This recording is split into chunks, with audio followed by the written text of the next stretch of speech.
like to thank all the sponsors of the conference. Please allow me not to go name by name. I'm humbled and gratified that all the sponsors are long-term. They support us for what we do and all the companies, so just a huge thank you.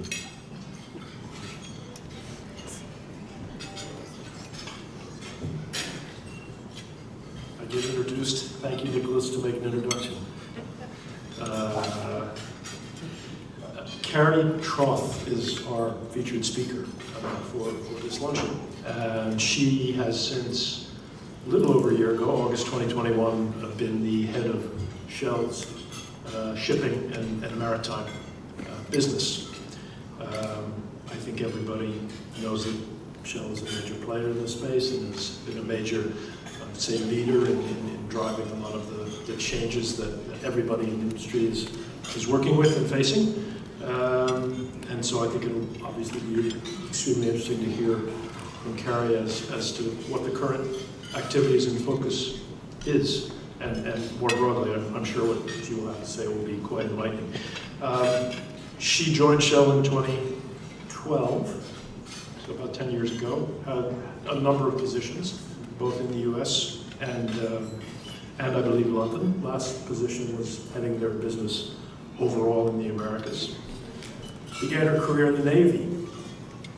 I think that's pretty cool, pretty impressive. As well as worked in several shipyards here in the US. So obviously quite a technical background. I have a feeling many of you in this room know her in other capacities and relationships. And it's the first time I've met her, so it's a pleasure for me for that. As you might expect, a number of extracurricular activities, including ABS, the chairperson of the Blue Sky Maritime Coalition, which we heard the name of several times this morning, and a member or a board member of the UK Chamber of Shipping. I've said enough. Hopefully that's a proper introduction, and Karrie, please join us on the stage.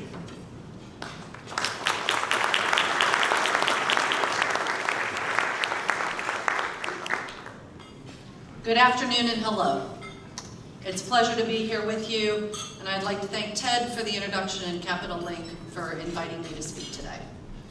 We've already heard plenty about exciting discussions on the future of shipping, and I'm sure the people in this room will play a pivotal role in making those ideas a reality. My name, as was said, Karrie Trauth. I'm the Senior Vice President of Shipping and Maritime for Shell. For those who don't know me, my background in maritime is as a naval architect. I began my career as a surface warfare officer in the US Navy, one of the first year group to serve on combat ships. So I think I know a thing or two about leading the way and the importance of teamwork when working to create real change against the odds. That's why I would like to share with you an opportunity I don't think any of us can afford to overlook. Shipping is integral to the world's efforts to reach net zero emissions. And we have the opportunity today to bring our entire industry together. Whether we're investors, ship owners, charterers, fuel suppliers, technical managers, engineers, only together can we overcome the odds that face us and unlock the decarbonized future for shipping. We're all here at this forum at New York Climate Week for one simple reason. The world needs us to take urgent action to achieve net zero emissions and the more ambitious goal of the Paris Climate Agreement to limit the rise in average global temperature to 1.5 degrees C. In line with this agreement, Shell has a clear and unambiguous goal to become a net zero emissions company by 2050. We cannot ignore the reality, and we cannot shy away from the fact that the maritime sector is responsible for around 3% of those global emissions every year. However, shipping is indispensable to the global economy. It transports roughly 80% of the world's freight, so as the world economy grows, so will shipping. Put simply, shipping needs to decarbonize, and it needs to start that journey today. It will be the biggest transformation of our industry since the Industrial Revolution, and it will not be easy to achieve. Shipping as a sector is hard to abate due to its reliance on liquid fossil fuels like heavy fuel oil, marine gas oil. And there is not yet a silver bullet to replace them. We cannot afford to wait until the perfect solution arrives before we begin to act. Again, only by collaborating across our sector's entire value chain can we reach net zero. At Shell, we wear many hats in the world of shipping. We're a supplier, providing the sector with the energy that it needs, including lower carbon products. As one of the biggest charterers in the world, we are an energy user ourselves, operating a large fleet of vessels. We are a technology developer, able to develop and deliver energy solutions at scale globally. And finally, we are a partner for change, working with our customers in the sector to develop decarbonization solutions to address your emissions. Because of this, we're confident in our ability to deliver solutions that will help to advance the energy transition. But shipping still faces challenges on its voyage to decarbonization. A critical issue right now is that there's little customer demand for alternative low-carbon fuels and technologies, driven by the uncertainty around which zero-emission future fuels will become widely adopted by the sector. Such hesitance is driven partly by regulatory ambiguity. Shipping is a complex industry that can't move as quickly as it would like. And without regulation to drive progress, we cannot expect everyone in the value chain to take those necessary actions. This then leads to a lack of business case for decarbonization solutions, which require that development and scaling, and without clear direction from regulatory bodies, the sector cannot justify the level of investment that is required to drive the necessary change. And while there is no single solution to these challenges, we must move from being a hard-to-abate sector to a how-to-abate industry together. We're already working to offer greater certainty around zero-emission future fuels, and in the meantime, we must look to transition through the viable solutions that are already available today. So what solutions are available today? What tools can our industry use to advance its decarbonization journey starting right now? The answers fall broadly into two categories: energy efficiency and lower carbon fuels. Let's start with energy efficiency. Whatever our vessels are transporting around the world, their most valuable cargo is now the data that they generate on their voyages. With that data, we can begin to improve the operational efficiency and take advantage of energy efficient technologies. This not only helps to decarbonize shipping, but also plays a vital role in unlocking those future strategic pathways to that goal where lower energy density fuels are expected. At Shell, we firmly believe that the energy efficient technologies are an essential driver of the decarbonization efforts, and they should be a priority for the entire industry today. In fact, our research has found that if used more widely, existing energy efficient technologies could further reduce emissions by up to 25% with commercially viable solutions. Examples of this include Shell's Just Add Water system, JAWS, which reduces emissions by up to 7%. Air lubrication, which reduces emissions by up to 8%. Trials of port call optimization software can show a reduction, depending on the vessel, of up to 20% reduction in waiting times. All of it adds up to deliver a positive impact. Some estimates suggest that improving efficiency by even 8% across the globe would be the equivalent to putting 4,400 zero-carbon ships on the water today. Having said that, even the most efficient vessel can be run inefficiently, which is why we also need to invest in our people. Only by equipping the seafarers with the right knowledge, the right skills, incentives, and experience can we realize the full potential of those new technologies.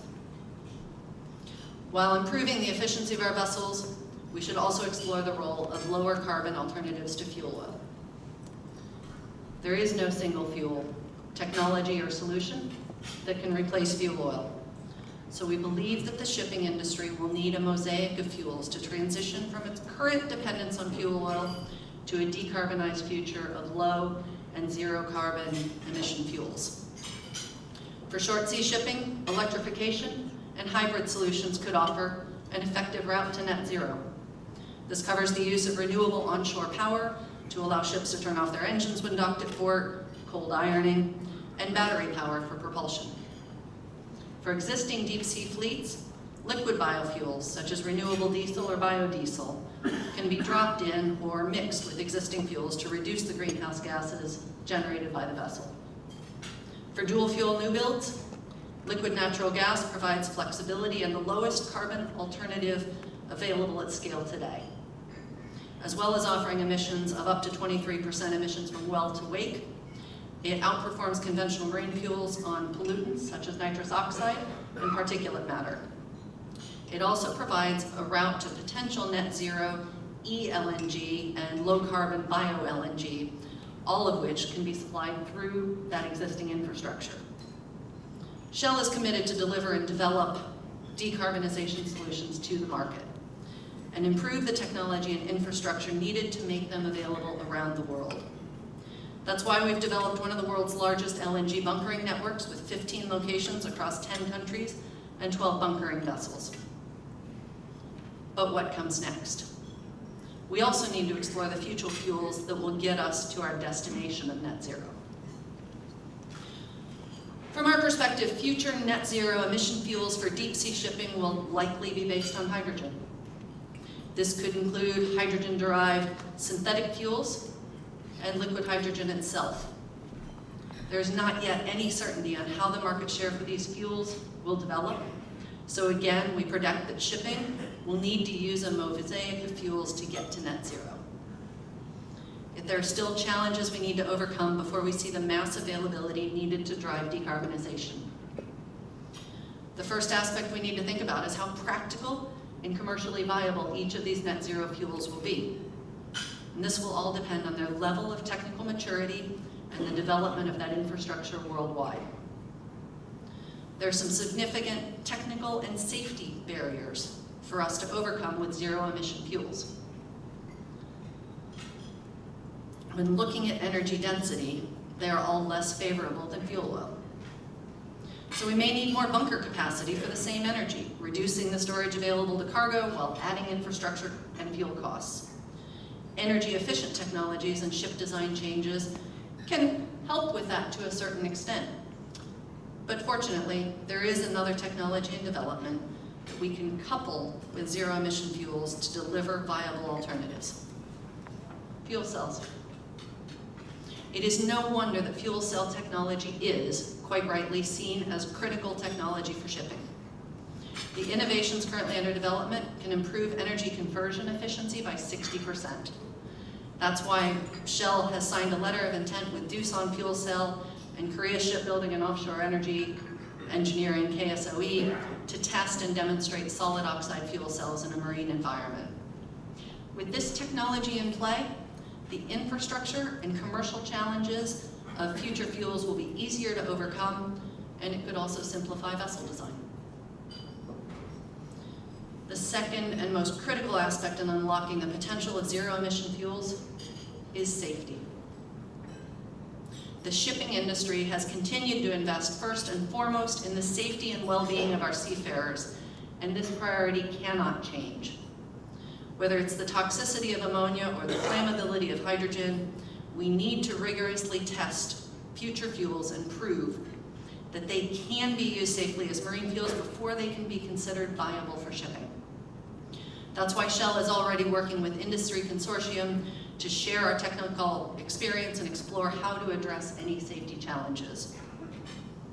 Our decarbonization efforts must never come at the cost of safety. The safety of the crews and the communities around shipping will always remain top priority. Just giving you a whirlwind tour of the viable pathways to decarbonization that are open to shipping now and in the future. The real question, though, is how do we accelerate the pace of change? How do we drive the necessary transition to lower and zero carbon fuels? Shipping is a regulation-driven sector. So we need regulators to set the pace of change with ambitious targets. Shipping must align with the goals laid out in the Paris Agreement, and as part of the Getting to Zero Coalition, we are calling on IMO to set a clear and unambiguous target of net zero emissions by 2050 in the Greenhouse Gas Strategy Review in 2023. Once we have these targets in place, we need regulatory mechanisms that create a level playing field for everyone in shipping, from owners to charters, from fuel suppliers to customers. We need price mechanisms linked to a clear net zero trajectory to drive demand until low carbon fuels and technologies become more competitive, an area which Shell has long supported a mandatory price on carbon. With support from policymakers, the sector needs to invest heavily in the infrastructure and technology to unlock zero-emission vessels and fuels. This will help provide clear direction for investors, help to grow demand for alternatives, and provide a strong mandate for action now. Taking a step back for just a moment, when sharing my background with you earlier, I said that I understand the value and the importance of teamwork. And it's true. I've talked at length about technology, about infrastructure, about policy. And all of these have been linked by a common thread, that critical need for collaboration within shipping. No single organization has the answer to shipping decarbonization. It simply is too great a challenge for any one of us to take on alone. Only through collaboration across the entire value chain can we hope to succeed on our voyage to net zero. That is why at Shell, we are already collaborating with partners and stakeholders across the shipping value chain to develop, demonstrate, and scale these technologies. We're working closely with key partners and customers, such as MSC, CMA CGM, to develop a range of safe, sustainable, and competitive fuels and technologies. We're working with engine and technology OEMs to test and deploy energy-efficient technologies, improve engine performance, and create that infrastructure for zero-emission fuels. The maiden voyage of the Suiso Frontier, the world's first liquefied hydrogen carrier, demonstrates how our collaboration with Hystra and the government of Japan is shaping the future of shipping. With ports and marine hubs, we've just signed an agreement with Port Houston to support portside infrastructure and technologies, and we're an early action partner in the green corridor between Rotterdam and Singapore. And lastly, with voluntary initiatives such as the Sea Cargo Charter, Getting to Zero Coalition, and the Blue Sky Maritime Coalition. All sectors are looking to decarbonize, and therefore we also need to look beyond shipping to work with other sectors and industries. Not only will it be vital in supporting the necessary supply of feedstocks, of fuel, and infrastructure, especially as shipping will face competition for these from areas like aviation, but it will also offer opportunities for acceleration. As a multi-sectoral organization, Shell has expertise in deploying and developing decarbonization solutions that span different sectors. If anything, we're inherently structured to look at shipping decarbonization from this angle. Take electrification, for example. Demand for renewable electricity will come from across many sectors.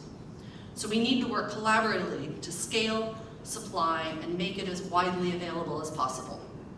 This could then provide significant opportunities to accelerate decarbonization in areas such as port electrification and in the production of renewable hydrogen.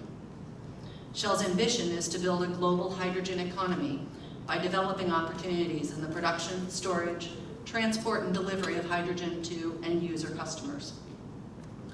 Ultimately, when we look to make big commitments and decisions, we need those other sectors and those other industries to come with us. While 2050 may sound like a long way off, by no means do we have time to wait. We need to use the time we have wisely. Breaking the deadlock of decarbonization starts with small steps to build those foundational changes now. As an industry, we should invest in the viable solutions that are available today, from energy-efficient technologies to lower carbon fuels. By doing this, we can pick up the pace of progress, lay the groundwork for transition to the zero emissions fuels of the future. It will be a colossal challenge, but I am confident that together we can overcome it. Together, we can chart our course to net zero, and only together can we deliver a decarbonized future for shipping. Thank you.